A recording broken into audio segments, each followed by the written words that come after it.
Curtis Calhoun here with MMA News, and my next guest has another big fight coming up on Dana White's Contender Series. It's Robbie Ring joining me today. How's it going, Robbie?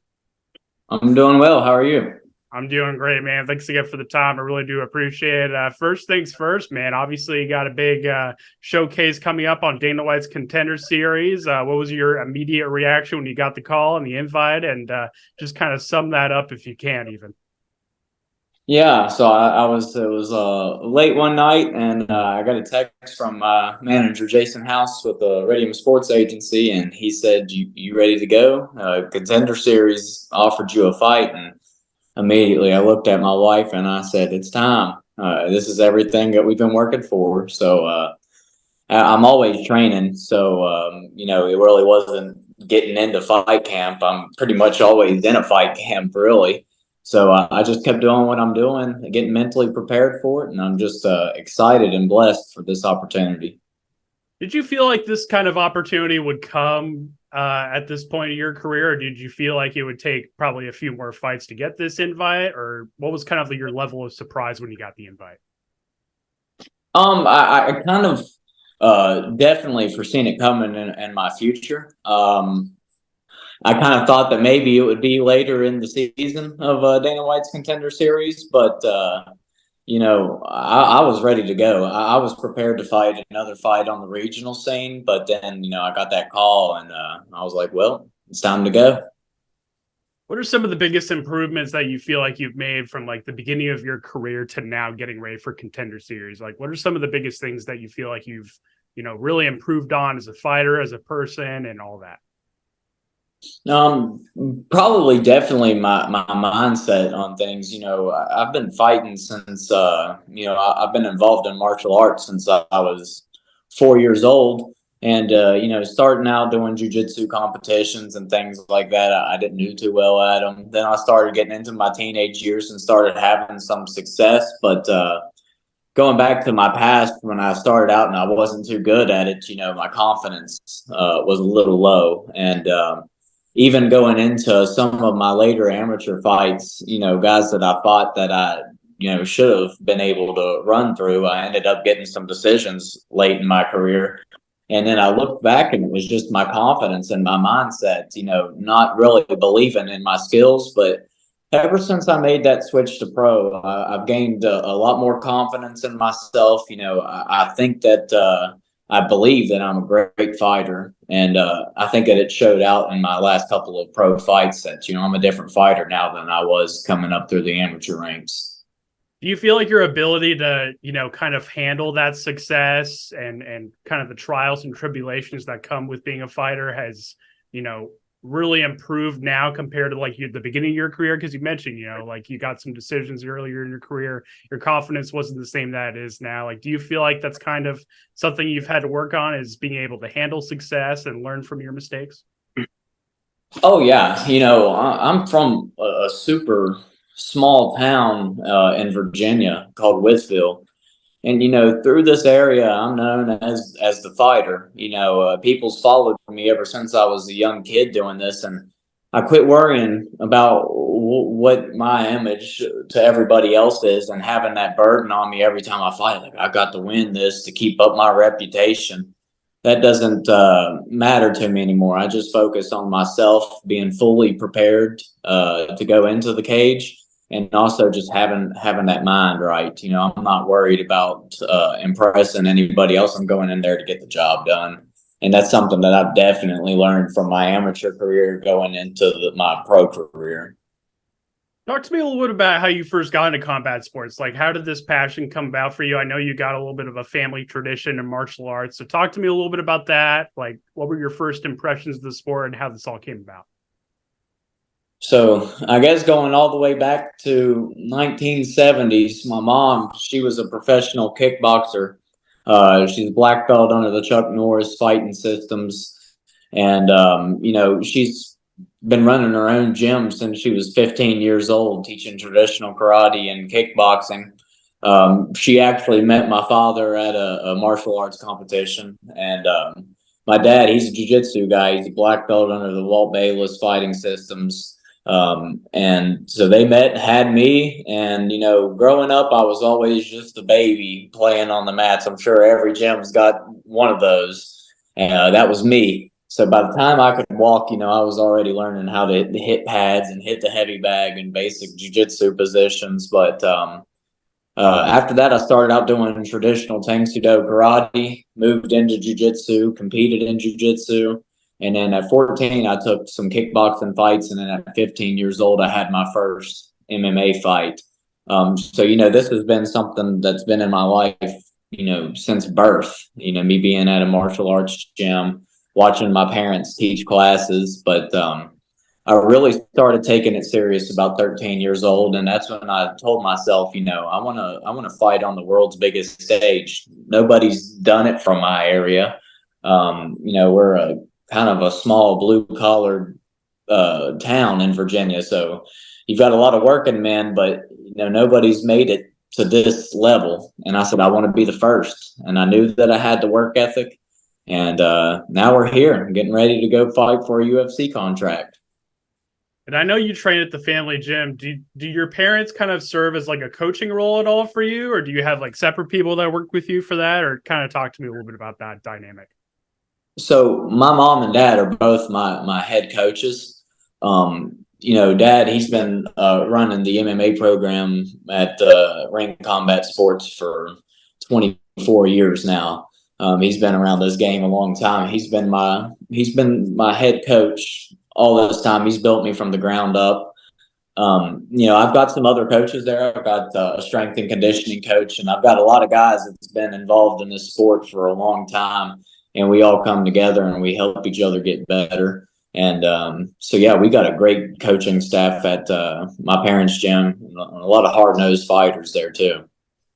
Talk to me a little bit about having your parents as coaches, because I feel like that's something that's a little bit uncommon nowadays, especially with a lot of these up and coming prospects going to these bigger gyms like American Top Team, you name it, and you're staying right in your small town community and you're working with your parents and all that.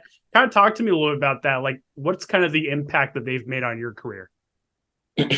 So one thing that my parents do is we definitely separate our family time from training time.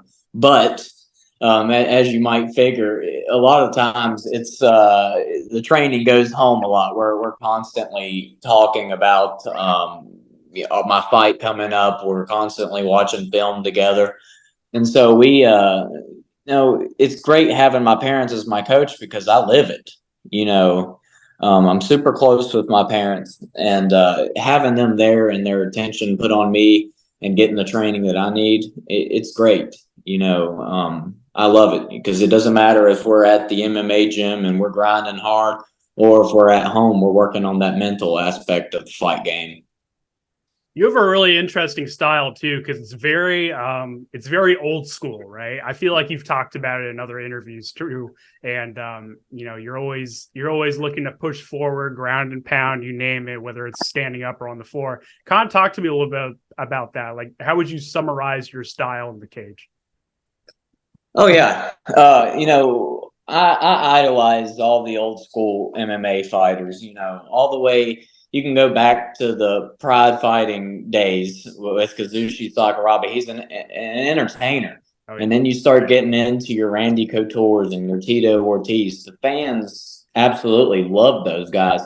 And so whenever, you grow up and watch those guys, religiously, just sitting there watching their film, you pick up on things. And our whole style that we teach at Ring Combat Sports, it's that old school, just get on top of somebody, ground and pound them, and look to make them just give up, whether it's a submission or they just curl up and let you TKO. And I've really, adapted that style a lot just because I love being in somebody's face. I love the ground, and I also love the stand-up game too. I love all aspects of MMA fighting. And you don't really see that now. A lot of days you see a guy that's predominantly a striker, or you see a guy that's predominantly a wrestler or a jiu-jitsu guy. This is MMA. I love all of it, and I'm pretty good at all of it too, in my opinion.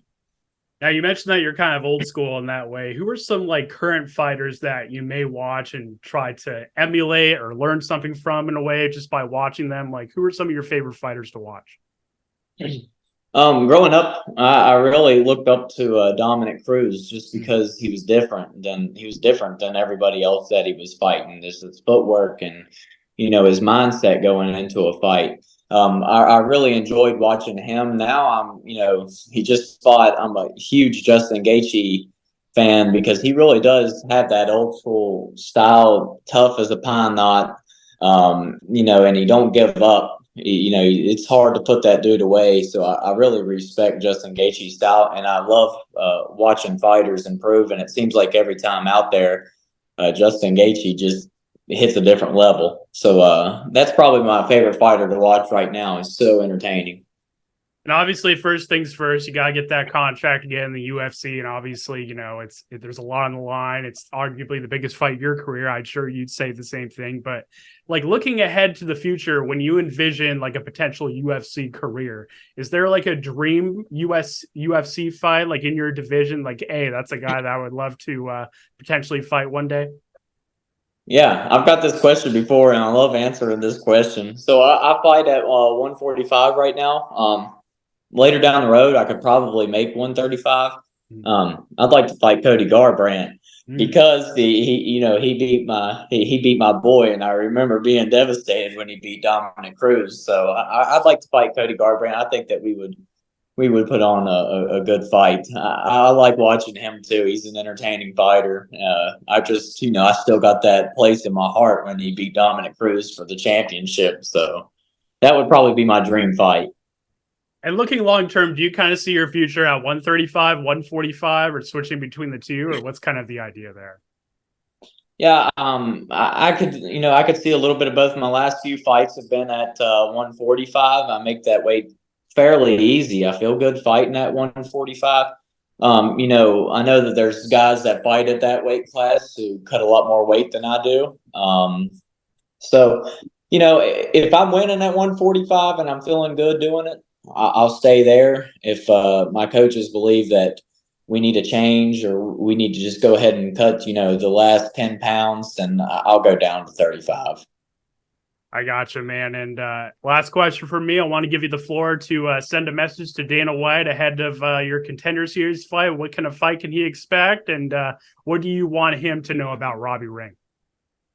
Well, if I have to tell Dana White something about me is, I'm gonna go out there and I'm gonna put on a show and I'm gonna get this win done. But what I want to tell him is I'm different than most fighters.